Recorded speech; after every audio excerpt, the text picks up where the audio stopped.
It's almost April 20th, and in 21 states, weed is legal for recreational purposes, and currently 38 states, plus Washington, D.C., and 3 territories, allow marijuana possession for medical purposes. Although these states have implemented legislation for their residents and visitors, marijuana still remains a federal offense as an illegal controlled substance punishable by 1 year in jail and a $1,000 fine. This makes navigating the rules a little bit confusing when traveling from a state where marijuana is legal and allowed to one where it's, well, not. What's up, everybody? It's Nick with Who Dat Travel. Now here's what you need to know about if you can fly with weed, medical or otherwise. Let's get right to the main question. Can you fly with weed? Aligning with federal law, U.S. Customs and Border Protection still explicitly prohibits the importation of any amount of marijuana when entering the U.S. Directors within the Customs and Border Patrol Agency have gone on record by saying the following, and I quote, "As some states have decriminalized the use and possession of marijuana, it is important that the members of the traveling public clearly understand that federal law still prohibits the importation of any amount of the drug." In other words, do not cross the border with any amount of marijuana at all. However, when traveling domestically to pot-friendly states, the TSA allows products containing less than 0.3% of THC.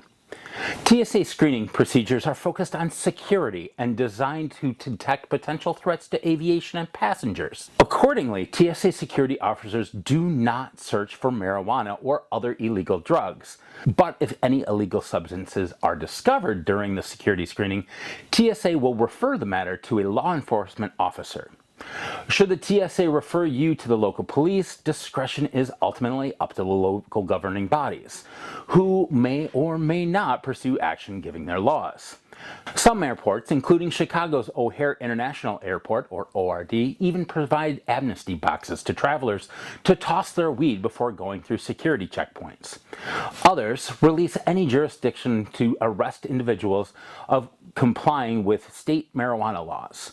Los Angeles Airport Police Division officers, who are California peace officers, have no jurisdiction to arrest individuals if they are complying with state laws.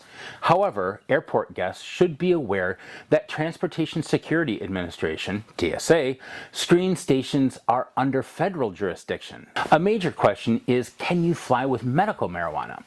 The same TSA and CBP rules apply to traveling with medical marijuana as it does for recreational.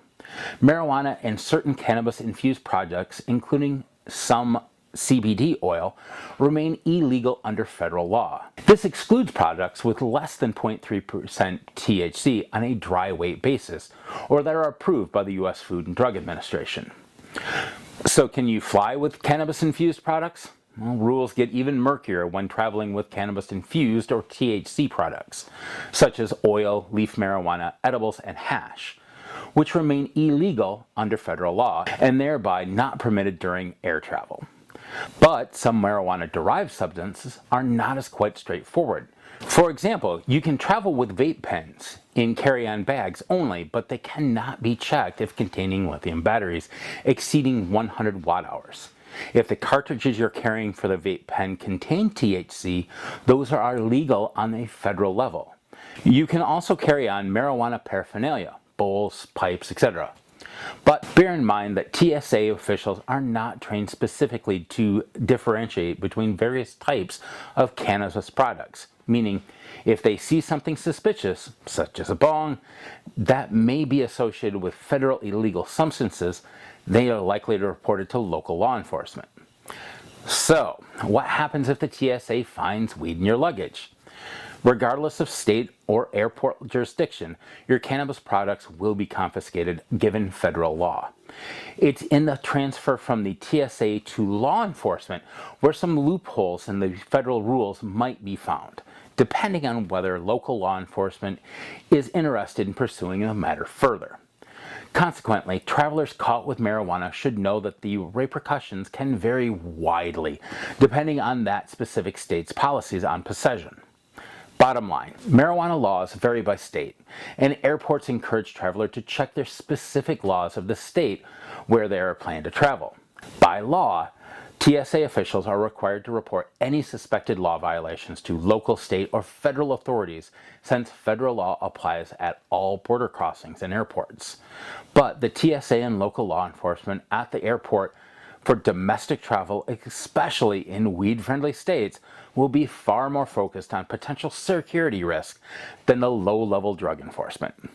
Though it is unlikely you'll be cited, detained, or prosecuted for carrying a pot brownie or baggie of gummies onto your flight in most states, the simplest and safest option is to just not travel with any marijuana and pick up a new supply upon arrival at your destination.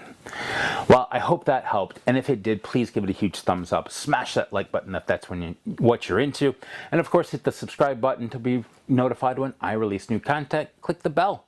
And with that being said, I hope that this makes your trip through the airport a little bit smoother and, well, less likely to get in some scuffles with TSA. With that being said, we'll see everybody real soon. Thanks, everybody. Bye-bye.